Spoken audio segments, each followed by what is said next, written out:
آج نئے گھر میں شفٹ ہوئے میری پہلی صبح تھی۔ میں بہت خوش تھی کیونکہ میں نے گھر کو اپنی مرضی سے سجایا تھا۔ صبح اٹھتے ہی میں باتھ روم گئی۔ اس گھر کا باتھ روم بھی کافی کھلا اور لمبا تھا، اسی وجہ سے میں خوش تھی کہ اب مجھے چلنے پھرنے میں دقت نہیں ہوگی، اور جب بچے ہو جائیں گے تب تو کوئی پریشانی نہ ہوگی۔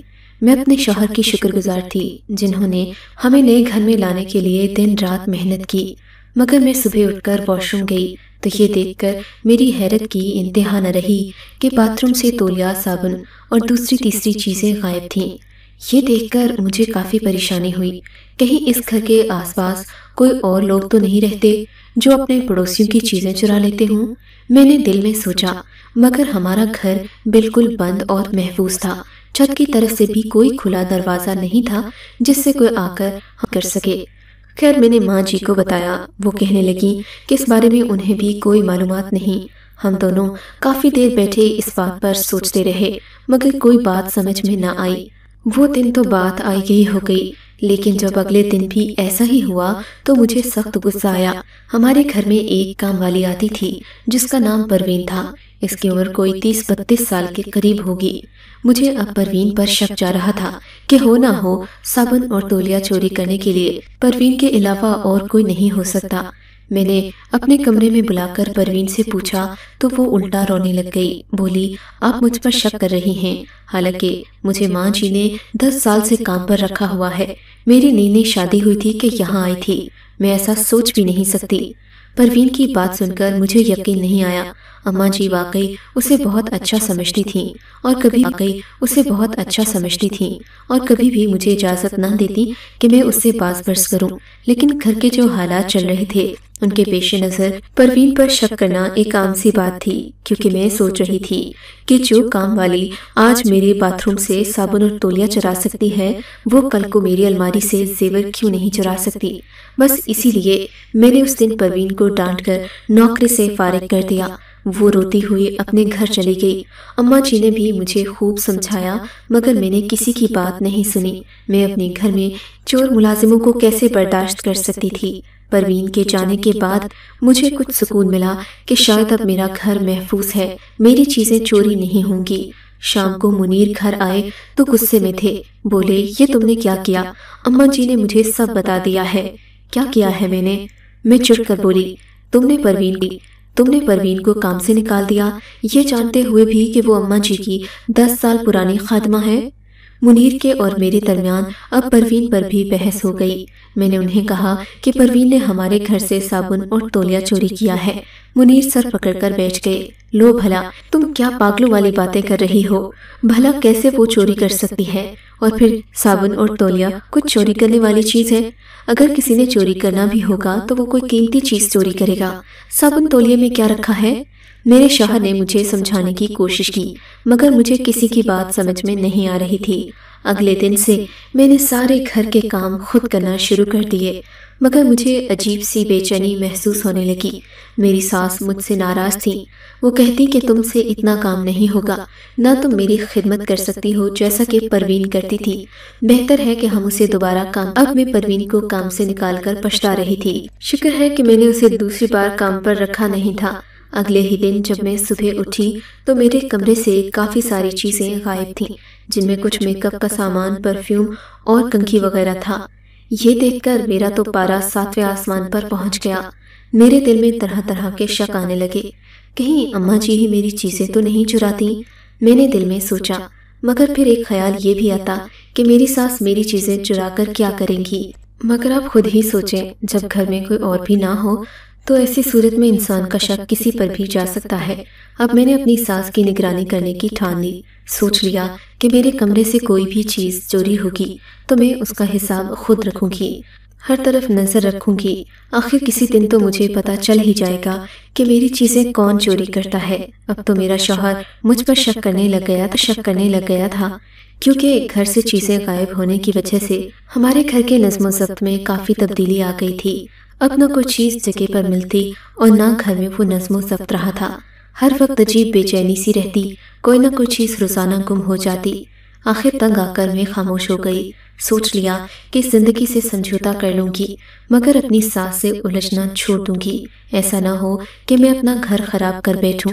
मगर फिर तो मेरे सब्र की हद हो गई। एक दिन शाम को अपने कमरे में बैठी थी कि मुनीर मेरे पास आए। मेरे कदमों में बैठकर मेरी आंखों में देखकर बोले, सारा, लगता है कि तुम्हें जहनी इलाज की जरूरत है।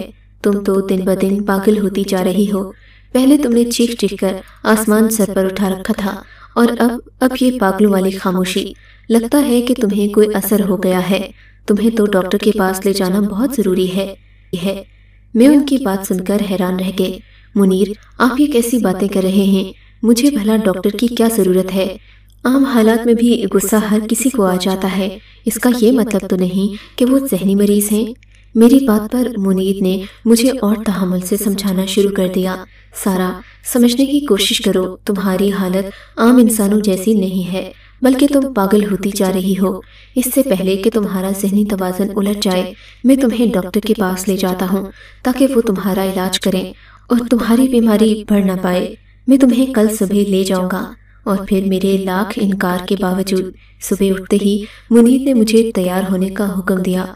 मजबूरन मैंने उन्हीं कपड़ों के ऊपर एक अच्छी शॉल ओढ़ी और न चाहते हुए भी मुनीर के साथ अस्पताल चली गई। इन्होंने वहां जाकर मेरे बारे में डॉक्टर से कहा कि मैं बिला वजह गुस्सा करती और भी मेरे कई मसाइल जो मुझ में थे ही नहीं। मुझे बहुत गुस्सा आया कि मेरा शौहर ऐसा क्यों कर रहा है, लेकिन उनका अंदाज बता रहा था कि वो मुझसे बहुत मोहब्बत करते हैं, मुझे तवज्जो देना चाहते हैं, नहीं चाहते कि मेरी बीमारी बढ़े। तभी उनकी मोहब्बत में आकर मैं खामोश रही। हम लोग नींद, सुकून और गुस्से में आराम दिलाने वाली दवाइयाँ लेकर घर आ गए। अब मुनीर बाकायदगी से मुझे दवा खिलाते, मगर मुझे इन दवाओं से फर्क पड़ने की बजाय और ज्यादा गुनूदगी होती। हर वक्त में थकी थकी सी रहती, ऐसा लगता जैसे मेरा बदन टूट रहा हो। एक दिन मुनीर कहने लगे, लगता है अब हमें फिर से काम वाली रख लेनी चाहिए, क्योंकि तुम्हारे लिए काम करना मुश्किल हो रहा है। वैसे भी इन दवाओं के साथ आराम की मुकम्मल जरूरत होती है। तुम जब तक आराम नहीं करोगी, तुम्हारी बेचैनी कम नहीं होगी। मजबूरन मैंने मुनीर की ये बात भी मान ली। उस दिन भी मैं सोई थी। सुबह को मेरी आंख खुली तो जहन पर अजीब सी गुनूदगी थी। मैंने आंख खोली तो मुझे नतनों में अजीब सी बू का एहसास हुआ। मैंने देखा तो जलने की बदबू आ रही थी। तब मुझे एहसास हुआ कि कमरे में कुछ चीज चल रही है। मैं हड़बड़ाकर उठ बैठी। देखा तो मेरे बेड की चादर को आग लगी थी। मैंने जल्दी जल्दी इसे बुझाया और बाकी चीजों को भी देखा। ये देखकर मेरी हैरत की इंतहा न रही कि हल्के से मेरे कपड़े भी जले हुए थे। जलने का निशान मौजूद था। मेरी तो रूह कांप गई। या खुदाया, ये मेरे साथ क्या हो रहा है? मैं खुद से पूछने लगी। इतने में मुनीर फ्रेश होकर बाहर आ गए। क्या हुआ, आज तुम लगता है कि जल्दी उठ गई? मुनीर ने कहा तो मैंने उन्हें परेशानी से देखा। मुनीर, ये देखें, बेड की चादर पर आग लगी थी। मैंने चादर की तरफ इशारा करते हुए कहा, कहाँ आग लगी थी? देखे ना, कहाँ आग लगी थी? देखे ना, ये जलने का निशान है। मैंने मुनीर की तवज्जो दिलाना चाही। मुझे तो नहीं नजर आ रहा। मुनीर की बात ने मेरे तो जहन में जैसे हथौड़े बरसाना शुरू कर दिए। तो क्या ये सब सिर्फ मुझे नजर आ रहा था? मैंने अपना सर पीट लिया। उसके बाद मुनीर को वो निशान दिखाने की भी कोशिश की, मगर वो यही कह रहे थे कि उन्हें कुछ नजर नहीं आ रहा। चादर तो बिल्कुल ठीक है। अब मेरे जहन में अजीबो गरीब सवालात उभरने लगे। खुदा ना खास्ता कोई और बात तो नहीं हो गई, मैंने सोचा, और फिर मेरा दिल कांपने लगा। मैंने दिल ही दिल में फैसला कर लिया कि मैं अपनी बाजी से रूहानी मदद लूंगी। उनसे कहूंगी कि वो मेरे घर आकर कोई दुआएं वगैरह पढ़ दें। मगर इसकी नौबत नहीं आई। शाम के तकरीबन 6 बजे थे कि मुनीर के नंबर पर मेरे अब्बू की कॉल आई। इन्होंने कॉल उठाई तो अब्बा ने बड़ी परेशानी वाली खबर सुनाई। कहने लगे, तुम्हारी माँ बीमार है। पहले मामूली बुखार था, लेकिन अब अस्पताल में दाखिल करवा दिया है। उन्हें खून की शदीद कमी हो गई है। डॉक्टर्स ने खून लगाया है, मगर उनकी जिंदगी के बचने के इम्कानात कम ही रह गए हैं। बेहतर है कि तुम आकर अस्पताल में उनसे मिल लो। अब्बा की ये बात सुनकर मेरे तो हाथ पांव फूल गए। सर पर जैसे आसमान टूट पड़ा हो। मैंने और कुछ न सोचा। मुनीर के साथ मिलकर अपना मुख्तसर सा सामान बांधा और सीधा अस्पताल गई। अम्मा बिस्तरे मिर्ग पर पड़ी थीं। मैंने वहीं जानिमाज बिछा ली और अल्लाह ताला से अम्मा की सेहतयाबी की दुआएं मांगने लगी। मेरा रो रो कर बुरा हाल हो गया था। डॉक्टर्स के साथ मिलकर मैंने अम्मा की खूब खिदमत की। दिन रात उनके साथ जागती रही। उनको खाना खिलाना, वक्त पर बाथरूम ले जाना और हर काम मेरी जिम्मेदारी थी। हालांकि इन दिनों मेरी उम्र 23 साल थी। अम्मा के करीब ही घरों में ब्याही गई थी, मगर इनके शौहरों ने इनको आने नहीं दिया। ऐसे में मैं मुनीर की शुक्रगुजार भी थी कि इन्होंने मेरी मदद की और मेरे साथ ताउन किया, वरना अम्मा के साथ कौन रुकता। खैर, अम्मा के साथ रहकर मैंने जो उनकी खिदमत की तो आसपास वाले लोग भी हैरान रह गए। सब इस बात पर रश कर रहे थे कि इस औरत की बेटी कितनी फर्माबरदार और अताअत गुजार है। इसने अपनी माँ का दिन रात ख्याल रखा। मुझे भी अम्मा ने खूब दुआएं दी। 10 दिन के मुसलसल इलाज और तवज्जो के बाद अम्मा ठीक होकर घर आ गईं। मुझे भी सुकून मिला था। अब अब्बा ने अम्मा का ख्याल रखने के लिए एक नौकरानी रख ली। इसी की वजह से अब घर में थोड़ा सुकून आ गया था। अब मैं मुतमईन हो गई थी, इसलिए घर वापस जाना चाहती थी। उसी शाम मुनीर का भी फोन आ गया। बोले, मुझे तुम्हारी बहुत याद आ रही है, मैं आता हूँ, जल्दी से तैयार हो जाओ, तुम्हें लेने आ रहा हूँ। मुनीर की बात सुनकर मेरा दिल खुशी से झूम उठा। शौहर औरत की परवाह करे, उसे और क्या चाहिए। मैं भी जल्दी जल्दी तैयार हो गई। शाम को अम्मा वगैरह से मिलकर मैं मुनीर के साथ घर चली गई। घर आई तो घर का नक्शा ही बदला हुआ था और मुनीर का रवैया तो खास तौर पर बदला हुआ था। वो इस कदर ख्याल रख रहे थे मेरा, जैसे मैं कहीं उन्हें 10 सालों के बाद मिली हूँ। मुझे उनकी इस मोहब्बत और कदर की समझ न आ रही थी। वो रोजाना सुबह उठते ही मोहब्बत भरे जुमले बोलते और दिन का आगाज एक खुशगवार गुफ्तगू से करते। मुझे तो यकीन नहीं आ रहा था कि ये वही मुनीर हैं जो मुझे पागल और ज़हनी मरीज़ा कहते थे। अब मेरे घर में मेरी कदर होने लगी। मेरी सासू माँ भी मुझसे प्यार से पेश आने लगी। वो तो खैर पहले भी बुरा रवैया न रखती थीं, मगर अब उनके रवैये में भी तब्दीली आ गई थी। मेरा शौहर मेरा हर तरह से ख्याल रखता। इन्हीं दिनों अल्लाह ताला ने हमें खुशखबरी दे दी। इन दिनों मुनीर मेरा बहुत ख्याल रखने लगे, लेकिन उनको ऑफिस भी जाना होता था। कहने लगे, मैं तुम्हारे लिए काम वाले का बंदोबस्त करूँगा। इन दिनों हमारे घर में चोरी चकारी वाले वाक़यात बिल्कुल ख़त्म हो गए थे, इसलिए मैंने उन्हें कह दिया कि किसी नई औरत को लाने की ज़रूरत नहीं, हम परवीन ही से काम करवाएंगे। वो इस घर की पुरानी मुलाजिमा है। हमने अपनी परेशानियों में उसे छोड़ दिया, मगर उस बेचारी का कोई कसूर नहीं था। मुनीर ने मेरी बात से इत्तेफाक किया। उस दिन हम लोगों ने परवीन को दोबारा काम पर बुला लिया। वो बेचारी भी दुखी बैठी थी। हमारे घर काम करने का सुनते ही आ गई। उसके आने से फिर से घर में सुकून आ गया। मैंने उसे पुरानी चीजें धोने के लिए देना शुरू कर दी। वो मेरे कमरे में आई। मैंने उसे वही बेडशीट उठाकर धोने को दे दी जिस पर मैके जाने से पहले मेरी और मुनीर की काफी तकरार हुई थी, मगर अब मैंने उस पर ध्यान नहीं दिया। अलबत्ता परवीन पूछने लगी, बाजी ये बेडशीट कैसे जली? क्या कह रही हो? मैंने हैरत से उसकी तरफ देखा। बाजी ये बेडशीट कैसे जली? परवीन की बात सुनकर मेरा जहन कई सवाल सोचने पर मजबूर हो गया। तुम्हें ये जली हुई नजर आ रही है? मैंने पूछा। हाँ बाजी, ये तो किसी अंधे को भी नजर आ सकता है। परवीन ने कहा, अच्छा तुम इसे धोने ले जाओ, मैं देख लूंगी। मैंने परवीन को तो टाल दिया, मगर मैं जान गई थी कि बात कुछ और ही है। उस दिन मुझे चैन न आया। शौहर की मोहब्बत जो दिल में थी अब कुछ कुछ शक में बदलने लगी। शाम को मुनीर आए तो मैंने उनसे कहा, मुनीर आपको वो चादर जली हुई नजर आ रही है? उस वक्त चादर धुलकर वापस आ चुकी थी। मुनीर मेरी बात पर शर्मिंदा हो गए। क्या मतलब? मैंने अनजान बनकर पूछा। मैंने तुम्हारे साथ धोखा करने की कोशिश की, लेकिन कुदरत ने मुझे ऐसा सबक दिया कि मैंने हमेशा के लिए सच्चे दिल से तौबा कर ली है। मुनीर की बातें मुझे उलझा रही थीं। तब इन्होंने लबकुशाई की। कहने लगे, मैं तुमसे शादी करके पछता रहा था, क्योंकि मुझे तुमसे पहले एक और लड़की पसंद थी।